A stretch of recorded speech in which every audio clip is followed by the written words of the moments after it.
Hello and welcome to a presentation on the Nickelodeon TV show Avatar: The Last Airbender, in which there is a character named Zuko who commits treason against his homeland.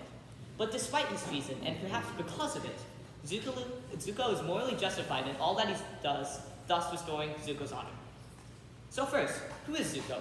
Is he this gaunt, angry man? How about this guy with a different haircut? Or this young, grinning child? Or this happy, smiling man? Well, Zuko's actually all of these, just at different stages of his life. So first, some background.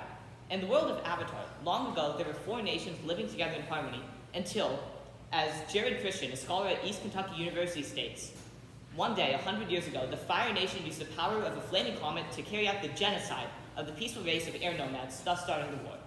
Now, Fire Lord Ozai, the present leader of the Fire Nation, plans to use this same comet in order to raise down the remainder of the populations on the planet, thus ensuring complete Fire Nation dominance of the world.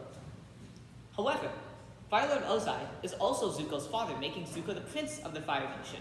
But, once upon a time, Ozai banishes his very son on a quest for Zuko never to return until he succeeds. Now, there's this one individual, an extremely powerful being known as the Avatar, whose purpose is to bring balance to an unjust world, and it is the nature of Zuko's quest to capture this individual. As Zuko incessantly reminds everyone he meets, he must capture the Avatar because, you have to understand, I need to restore something I lost. My arm. However, as Zuko goes along his journey, he realizes that his sense of honor was severely warped, and although he does work to end the war, instead of destroying it, he joins forces with Avatar Aang to strive against his homeland and stop the oppression there, drawing an uncanny parallel to how, as Melinda Jaco states, Eloise Cobell, a Native American activist, strove against her homeland to protect the people it was oppressing.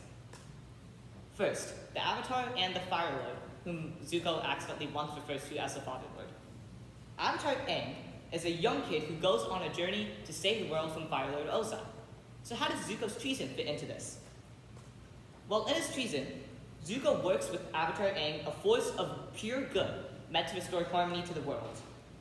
As Melinda Jaco, an acclaimed director of an award-winning documentary on Eloise Cobell, states, Cobell used her passion for righting a historic wrong and her love for her people to protect the people America had been oppressing, exactly like Zuko found his passion in working with Aang to end the evil the Fire Nation had performed for a century and protect all the people it was harming.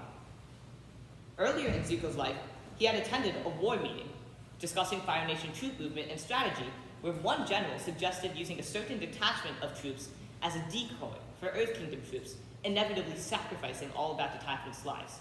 Although this decision was met with general consent, Zuko explained that doing such a thing would be a betrayal of soldiers who worked hard and devoted their lives to defending their home. According to Ted Thomas and Ira Chalef in Moral Courage and Intelligent Disobedience, Zuko is morally justified by motioning to disobey in order that would have direct harmful consequences or even death for their own troops. However, unfortunately, Zuko's disobedience has dire consequences for him beyond just getting him banished from his homeland. When Zuko speaks out in the war room, he's sentenced to an Ugly Kai, or a duel of fire. And although Zuko believes that he must duel the general whom he spoke out against, actually, by speaking out in the Fire Lord's war room, he must duel his own father. Although Zuko refuses to fight and spills out profuse apologies, he can do nothing to stop the advances of his father, who tells Zuko, you will earn respect, and suffering will be your teacher, moments before permanently scarring Zuko with the brutal strike of burning flame on his left eye.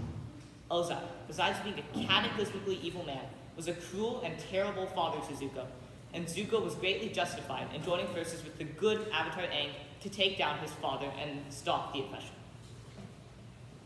Now, Uncle Iroh is an extremely wise man who has a massive influence on Zuko, easily more than any other character present in the show.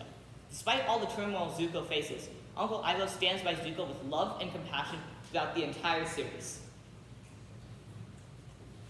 According to TV critic and editor May Abdullahi, Ozai, Zuko's actual father, had always planned to get rid of Zuko in one way or another so that his evil and more powerful sister Azula could become Ozai's successor. Ozai, the father that he is, had always planned all along to kill his own son. Meanwhile, Zuko, having been taught a life-saving defense skill from Uncle Iroh, confronts Ozai about this. And when Ozai asks, your uncle has gone into you, hasn't he? Zuko responds, yes, he has. He's the one who's been a real father to me. Zuko understands that his Uncle Iroh was the one showing true love to him and true caring for him, as an actual father would, making Uncle Iroh the true father figure in Zuko's life. Shortly before, and prompting the confrontation with Fire Lord Ozai, Zuko, having returned to the Fire Nation, realizes, I admit it, I have everything I've always wanted, but it's not at all how I thought it would be. Zuko understands that he does not want what he has in the Fire Nation, but instead wants to be with his uncle, who's been removed from the Fire Nation, and for his uncle to be proud of him.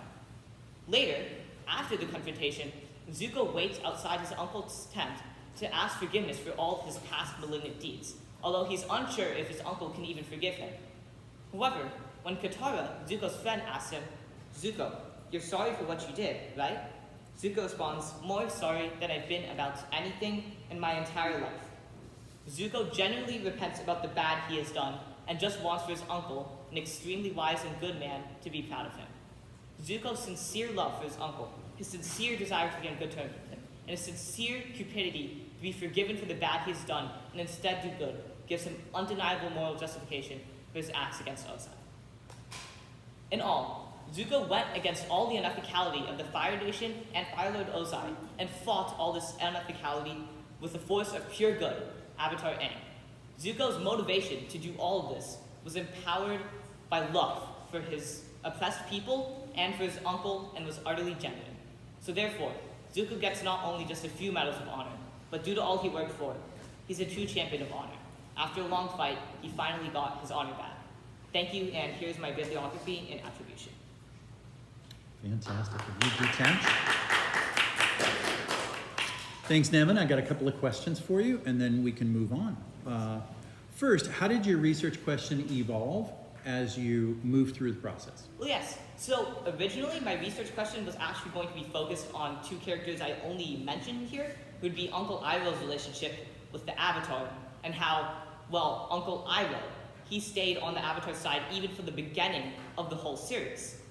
However, I moved more from Uncle Iroh to Zuko because after I did research, I realized that Zuko was more of the dynamic character and had much more complex nature to his personality, and therefore I could explore it more and look at all of his acts in greater detail. Okay, terrific. And then as a follow-up to this, what are the implications of your finding to your community? What should people take away from this? Well, yes. So first of all, if they haven't watched the show, I would urge them to do it because I think it is a great show.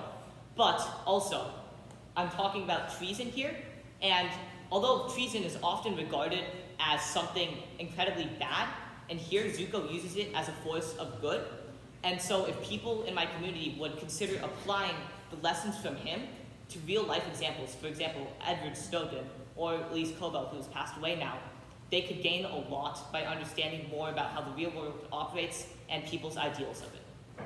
Fantastic. Thanks, Nevin. Really well done.